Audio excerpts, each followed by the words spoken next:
আল্লাহ জাল্লা শানুহু ওয়া তাবারাক ওয়া তাআলার দরবারে অসংখ্য অগণিত লক্ষ কোটি শুকর, যিনি মহান ইজ্জত আল্লাহ জাল্লা শানুহু ওয়া তাবারাক ওয়া তাআলা দয়া করে, মায়া করে, মুহাব্বত করে, ভালোবেসে আপনাকে আমাকে এই নশ্বর ক্ষণস্থায়ী পৃথিবীর ভিতরে মানুষ হিসেবে সৃষ্টি করেছেন। শুধু মানুষই নয়, আপনাকে আমাকে মুসলমান ঘরে জন্মগ্রহণ করার মতো সুনসিব দান করেছেন। শুকর আল্লাহর দরবারে, যে মহান ইজ্জত আল্লাহ জাল্লা শানুহু ওয়া তাবারাক ওয়া তাআলা আমাদেরকে এমন একজন নবীর উম্মত হিসেবে ধরাধামে আবির্ভূত করেছেন, যিনাকে সৃষ্টি না করলে আসমান জমিন, সূর্য নক্ষত্র, তারকারাজি, কীট পতঙ্গ, মানব দানব, এক কথায় তাম পৃথিবী কোনো কিছুই সৃষ্টি করতেন না। যিনি হলেন সমস্ত নবীদের সর্দার, সমস্ত নবীদের মাথার মুকুট, শামসুল হিদায়াত, বদরুদ্দুজা, সৈয়দুস সাকালাইন, ইমামুল মুরসালিন, খাতামুন নবিয়্যিন ওয়াল মুরসালিন, আখতাব নবুওয়াত, शहंशाह रिसालत, सरकार दो जहां, नूर मुजस्सम, नूरुन अला नूर, सैयदना हबीबना शफीउना मौलाना मुहम्मद सल्लल्लाहु अलैहि वसल्लमेर उम्मत হয়ে মহা মহা সৌভাগ্যশীল হতে পেরেছি। এজন্য জবান খুলে দিই, স্পষ্ট আওয়াজে সকল বলে আলহামদুলিল্লাহ। আরেকবার বলে আলহামদুলিল্লাহ। ওই কঠিনতম ময়দান হাসরে আল্লাহ রাব্বুল আলামিনের রাসূলের বিশ্বনবী হযরত মুহাম্মদ সাল্লাল্লাহু আলাইহি ওয়াসাল্লামের সুমরিশের আশায় প্রাণ খুলে দিই, কয়েকবার দরুদ পড়ে আল্লাহুম্মা سيدنا مولانا محمد وعلى آله سيدنا مولانا محمد জি নবীজি শুভগমনী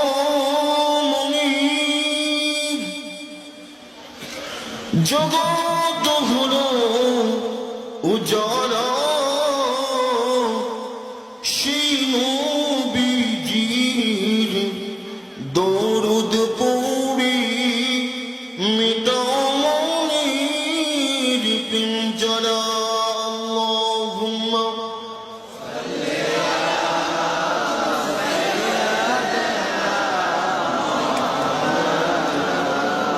মুহাম্মদ ওয়া আলা আলিহি سيدنا مولانا محمد।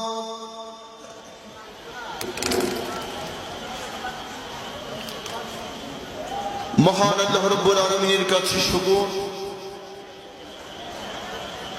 যিনি আমাদেরকে এই দ্বীনি ইলমের মজলিসে আসার মতো, বসার মতো সুনসিব দান করেছেন। এই জন্য একবার বলে আলহামদুলিল্লাহ।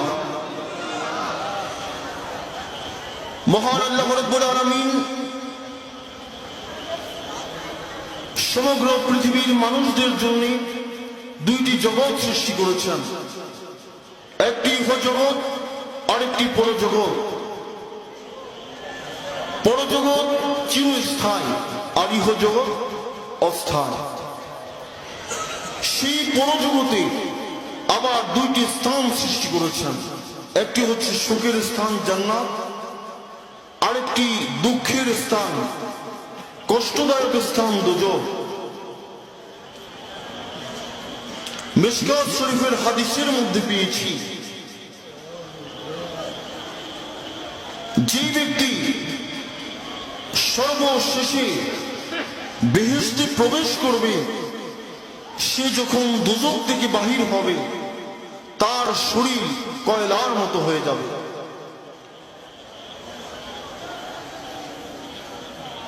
সর্বশেষ যে ব্যক্তি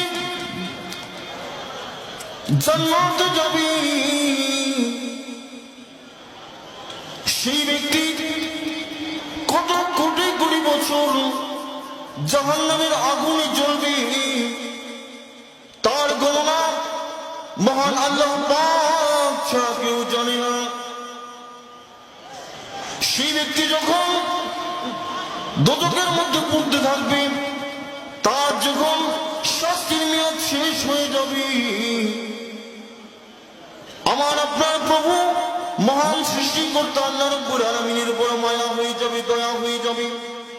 সেই লোকটির উপরে মহান প্রভুর উপর করুণা হবে, দয়া হয়ে যাবে।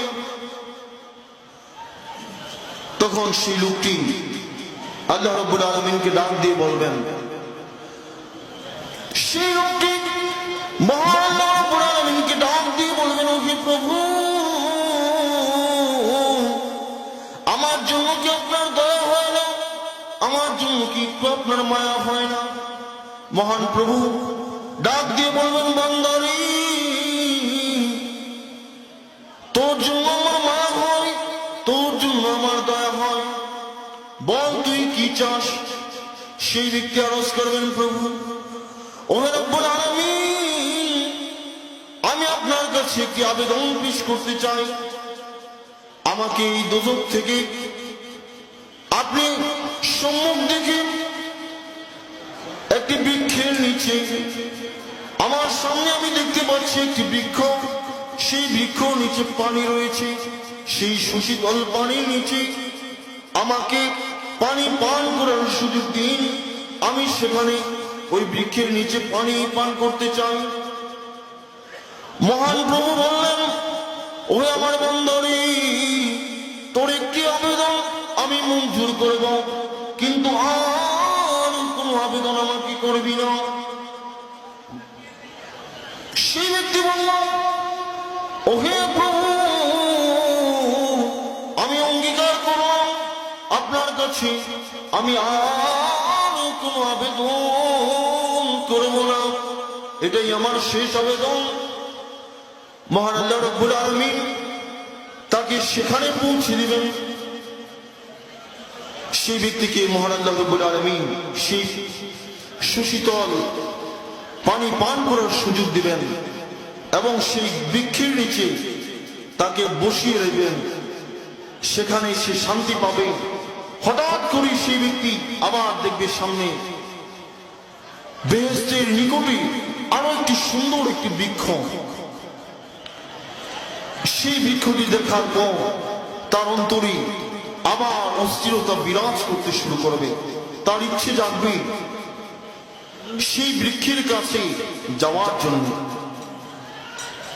সে ব্যক্তি বলেন, ওহে রব্বুল আলামিন, ওহে আমার প্রভু,